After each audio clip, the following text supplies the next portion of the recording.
Hébreux chapitre 12 verset 15 nous avertit de veiller à ce que personne ne se prive de la grâce de Dieu et à ce qu'aucune racine amère ne pousse pour causer du trouble et souiller plusieurs. Nous devons toujours veiller à ne pas laisser des racines amères pousser dans nos cœurs. De telles racines nous empêcheront d'accéder à la grâce de Dieu. Dieu veut que son peuple vive dans l'amour, la joie, la paix et la sainteté, et non dans l'amertume. Par conséquent, le croyant doit toujours veiller avec diligence en se prémunissant contre les dangers de l'amertume.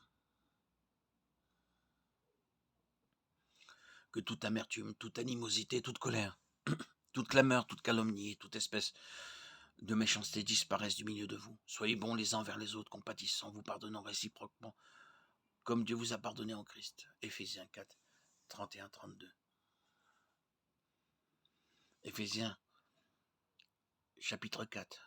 Je vous exhorte donc, moi le prisonnier dans le Seigneur, à marcher d'une manière digne de la vocation qui vous a été adressée, en toute humilité et douceur, avec patience, vous supportant les uns les autres avec amour, vous efforçant de conserver l'unité de l'esprit par le lien de la paix. Il y a un seul corps et un seul esprit, comme aussi vous avez été appelés à une seule espérance par votre vocation. Un seul Seigneur, une seule foi, un seul baptême, un seul Dieu et Père de tous, qui est au-dessus de tous, par tous et en tous.